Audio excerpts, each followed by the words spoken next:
90% of success in anything is just discipline. We spend years in school but don't learn much about it. Here are 7 Stoic lessons to help you build strong self-discipline and emotional control. These lessons come from a book that I recently read titled Discipline is Destiny: The Power of Self-Control by Ryan Holiday. Number 1. The battle against pleasure. The body is stupid. You must save it from itself. The body wants to eat until it's full, but it ends up way past that point. The body wants to drink until it's drunk, but we only wake up when we are beyond drunk. The body wants what it wants now. It can deal with the consequences later. We have to be smart and stop it before that happens. If you're stuffed and uncomfortable afterward, if you're hungover and when you wake up you're filled with regret and shame the next morning, was it really that great in the first place? Don't just think about what pleasure you'll get. Think about what it will take from you. Think about how you'll think about it afterward, when your pants are too tight or when you catch yourself in the mirror wondering how all this happened. Self-discipline is not about refraining from excess because it's considered a sin or morally wrong. Instead, it's about avoiding a life filled with unnecessary suffering and negative consequences that we create for ourselves. When we give in to every impulse and desire without restraint, we risk creating our own personal hell right here in the present. It's important to understand that abstinence and restraint are not the same. Abstinence means avoiding something altogether, while restraint is about exercising moderation. It's about knowing how to approach things in a balanced and appropriate way based on our bodies. Being disciplined doesn't mean denying ourselves happiness. It means being responsible and understanding our limits. It's about knowing when to stop before things get out of control. For example, it's having the strength to leave the table before overeating, or enjoying just one drink instead of going for more. Discipline isn't a punishment, but a way to avoid negative consequences. It's an expression of self-value. We must prioritize our minds over our bodies and avoid temporary distractions and pleasures. Number 2, seek discomfort. Seneca was a rich man with inheritances from his father and successful investments he made across the Roman Empire. Despite his riches, from time to time he chose to live in discomfort for several days. He would wear rough and old clothes and even sleep on the ground with only a piece of dry bread and water. Seneca took great care to ensure that his experiences of discomfort were genuine and serious. When advising a friend to try this voluntary discomfort, he emphasized the importance of eating hard bread and sleeping on a hard piece of wood to make the experience authentic and not just an amusement. Now, why did Seneca do this? Seneca knew that most of his fellow citizens, without complaint, lived in the same circumstances that he was voluntarily living in for a few days. And this was the point. By intentionally subjecting himself to these conditions, he sought to prove that enduring such challenges was possible and actually typical for many of his fellow citizens. Many of Seneca's wealthy friends were terrified of living in such conditions, which made them anxious and risk-averse. By facing these hardships voluntarily, Seneca would say to himself, "Is this what you are afraid of?" Going through this voluntary hardship helped Seneca build perspective and resilience, enabling him to face adversity with greater strength.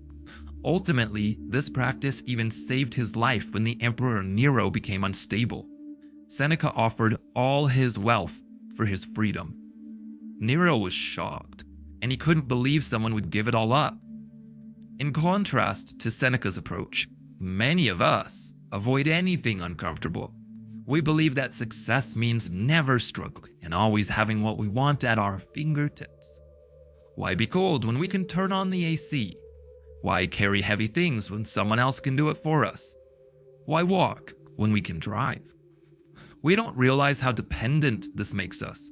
It spoils us and creates perfect conditions for failure. It also makes us fearful.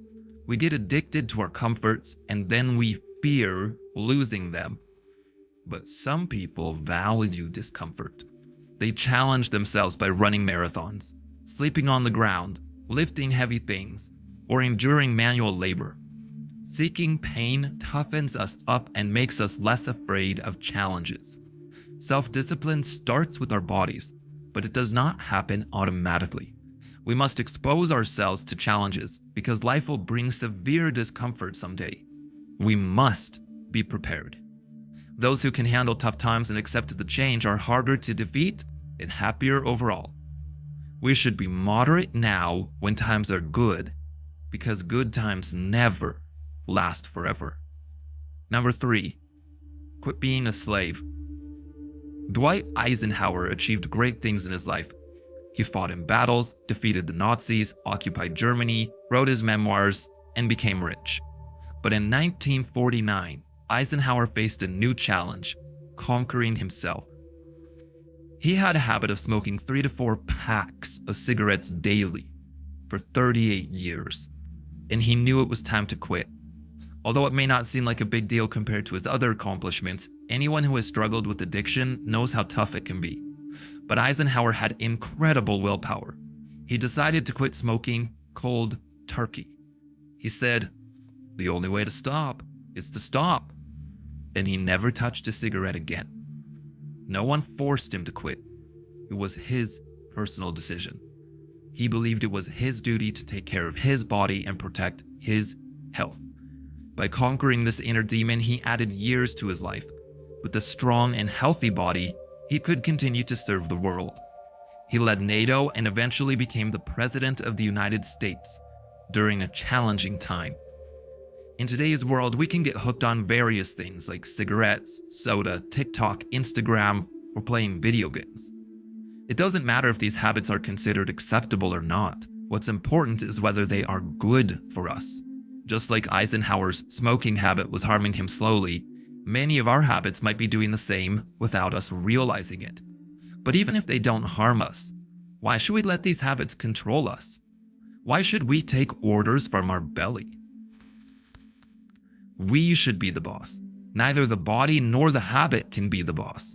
Slavery was a deeply inefficient economic system, besides its misery and cruelty.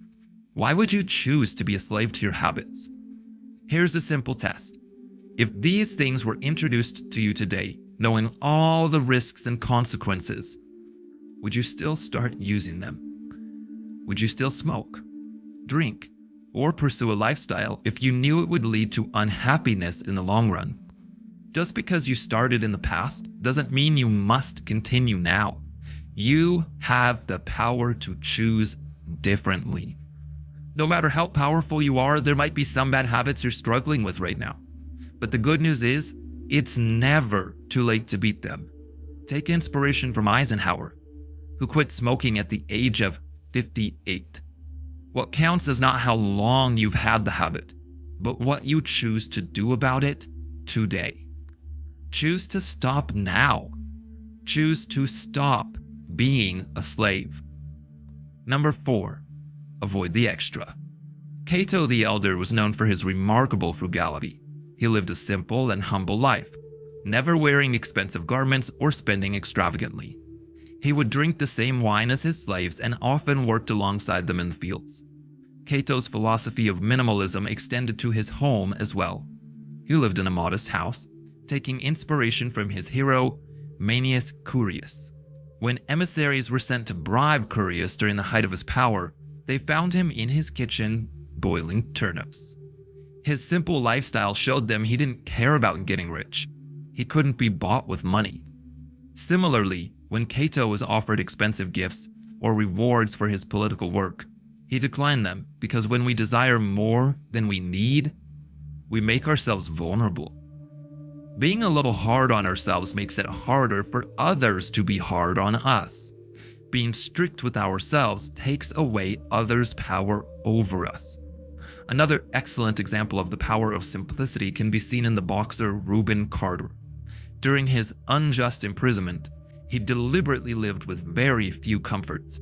He didn't have luxuries like pillows, radio, rugs, or TV, which made it difficult for the guards to have any leverage over him. By depriving himself of these amenities, Carter asserted control over his own life and became less vulnerable to manipulation. It can seem like the life of Cato or Reuben Carter is difficult, but in many ways it's easier, less to worry about, fewer rings to kiss. No one is having less fun than a person with debtors at their door, or a person who is forced to keep working harder and harder to maintain his luxury lifestyle. In our modern world, we often find ourselves surrounded by temptations and the pressure to own more and more. Advertisements and social influences on us can make us believe that we need certain things to be happy.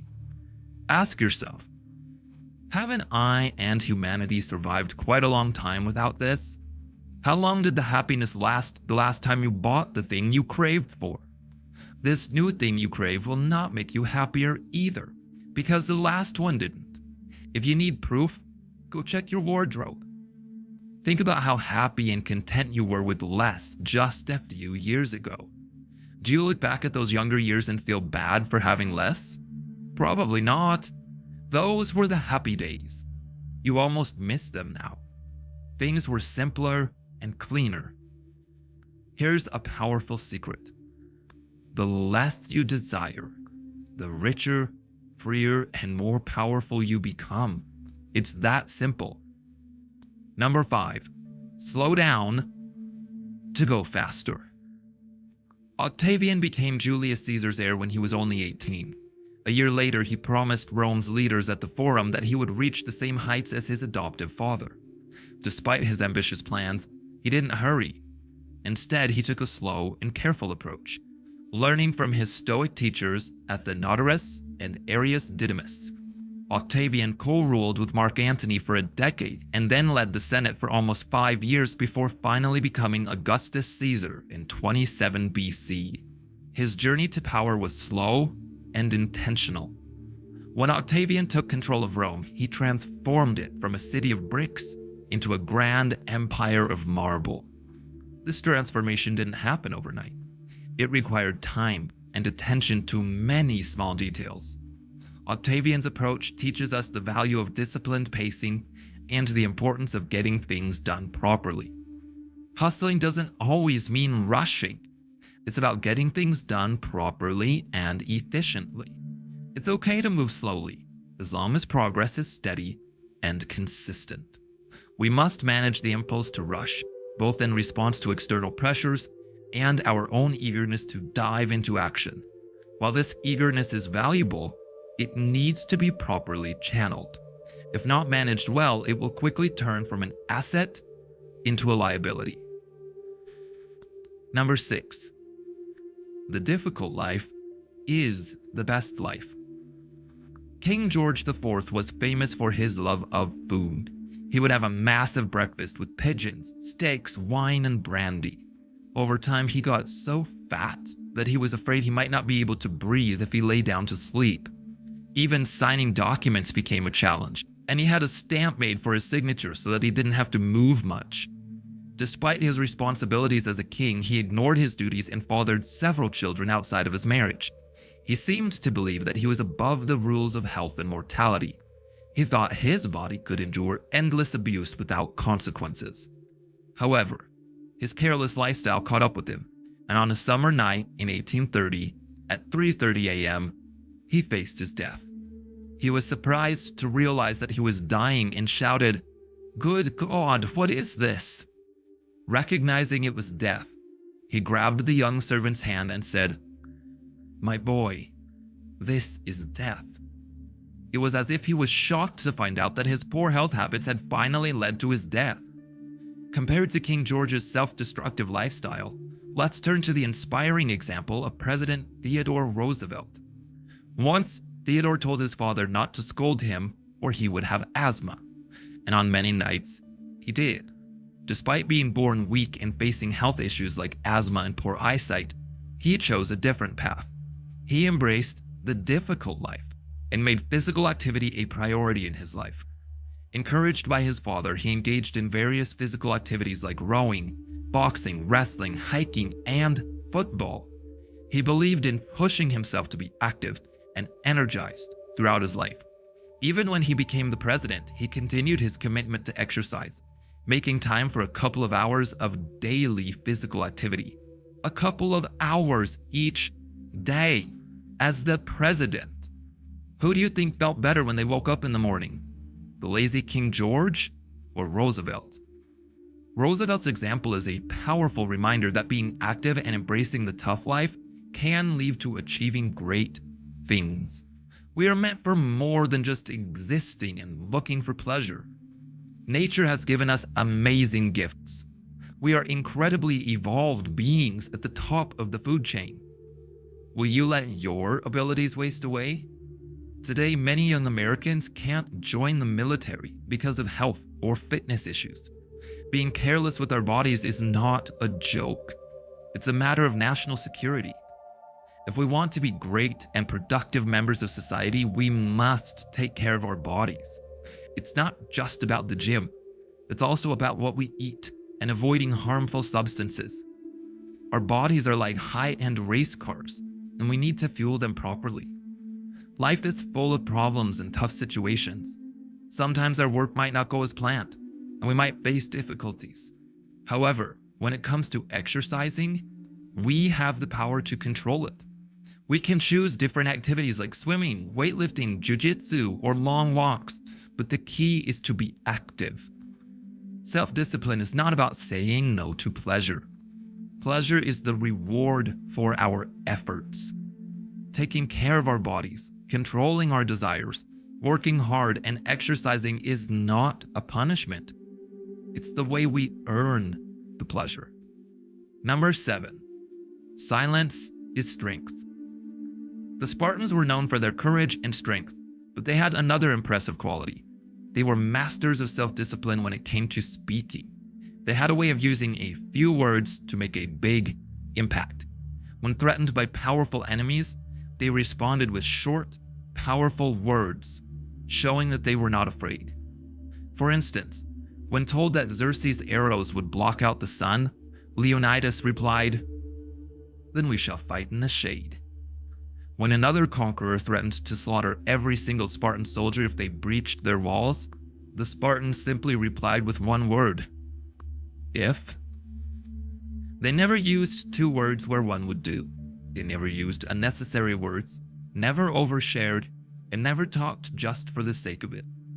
They knew that saying less is more powerful than saying a lot. Despite having the power and authority to say whatever they wanted, the Spartans chose to hold their tongues.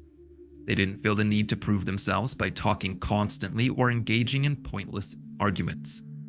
Today, technology makes it easier to share our opinions and jump into discussions. But the Spartans' lesson is to resist that temptation. You don't have to verbalize every thought or give your opinion all the time. Just because there's a pause doesn't mean you have to fill it. Just because everyone is talking doesn't mean you have to jump in. You can sit with the awkwardness. You can use the silence to your advantage. You can just wait and see. You can answer the question with "I don't know." You can ignore the insult. You can decline the invitation. You can decide not to explain your reasons. Of course, you can do all of these. But will you? Cato chose to speak only when he was certain that his words were not better left unsaid. 2 ears, 1 mouth.